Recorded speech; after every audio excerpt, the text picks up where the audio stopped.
What's up, guys? We're out here doing some forcible entry training with the Real Fire training door and the TSR.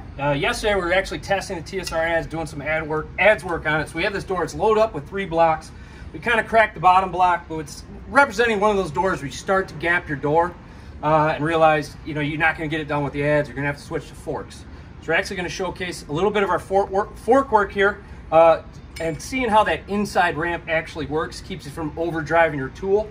And you can also see our kind of positive depth markers on this tool. So again, I've already gapped my door, I've rolled it, I've brought it up. I cannot quite get that adze all the way turned. It's a tough door, not quite getting it.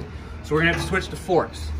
So we're gonna come in here, hit on our seam of our door here, a little bit below the lock area, and then I'm gonna call out hits. Hit, hit, hit, hit, hit, hit,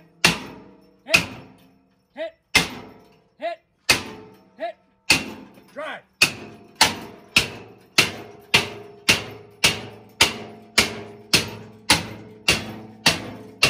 Stop.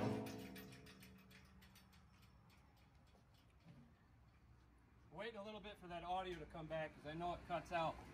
So what we did, we drove our tool all the way to our hash mark. You can see our inside ramp picks up. It would take a ton of force to get past it, so it really makes it damn near impossible to overdrive your tool. So then we just start working our forks. We're going to get into our tool, capture,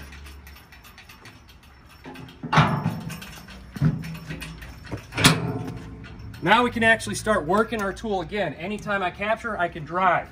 Big sledge face, I can drive my...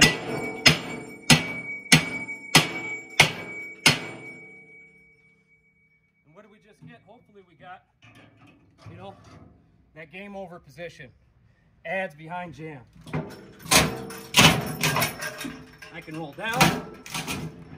I can roll back up. It's sinking. Finish forcing your door. So some of the concepts we put in this TSR Halligan bar, just thought we'd showcase it.